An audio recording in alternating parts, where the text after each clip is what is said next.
Nagbitiw na sa pwesto si Customs Commissioner Rufy Biazon. Ilang araw yan matapos siyang sampahan ng reklamo kaugnay sa pork barrel scam. Isa raw sa mga dahilan ng kanyang pagbaba sa tungkulin ay para maprotektahan ang kanyang pamilya mula sa kontrobersya. Pero giit ni Biazon, wala siyang sama ng loob kay Pangulong Noynoy Aquino. At mula sa Maynila, nakatutok live si Sandra Aguinaldo. Sandra? Yes, Mike, Vicky, ang sinabi nga sa atin, itong si Customs Chief Rufy Biazon ay hanggang Biyernes na lamang siya magre-report dito sa kanyang opisina. Ito nga ay dahil nag-file na siya ng kanyang resignation kay Pangulong Aquino mismo kanina sa Malacanang. Matapos nga ang meeting ni Biazon sa Pangulo ay humarap siya sa media para i-anunsyo ang kanyang resignation. Gusto raw sana niyang ituloy ang kanyang mga nasimulang reforma sa Bureau of Customs, pero gusto rin daw niyang ipakitang hindi siya kapituko sa pwesto. But with this development, which had nothing to do with my function or performance as Commissioner of Customs, I have to do what is fit to the standard of what a Biazon is. One who is as dedicated to honor as he is to duty. One who is brave in the face of adversity as he is courageous to assume accountability. One who is ready to sacrifice as he is reluctant to abuse. It is therefore my decision to irrevocably Paliwanag tender ni my Biazon ay resignation ayaw niyang as Commissioner madamay of pa Customs. si It Pangulong is a decision Aquino. that I am at peace with.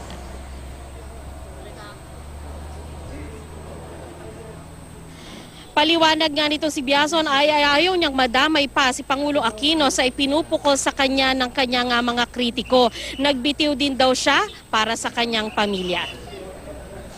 Being a presidential appointee to a sensitive post, critics will surely have a field day taking pot shots at the president if I stay in the post.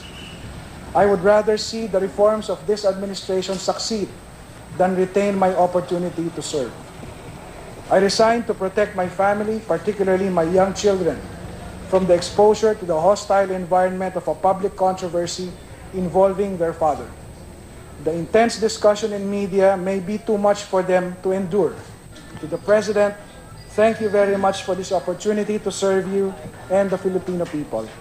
It has been a worthwhile endeavor, a learning experience, and a memorable time. Sabi ni Biazon ay wala nga siyang sama ng loob sa Pangulo, pero ayon din sa kanya ay hindi siya direkta makapagsasalita ng tanungin ng media kung siya ba ay may sama ng loob sa ilan sa mga miyembro ng administrasyon. At may impormasyon din daw siya na natanggap na tila isiningit lang ang kanyang pangalan sa reklamong inihain ng DOJ. There's some information that I received na up to the last minute, hindi naman ako kasama. In fact, somebody also told me that some of the affidavits that were supposed to support the complaint against me were dated November 26. The date of the filing was supposed to be November 27. But the affidavits against me were dated November 26. That's what I was told.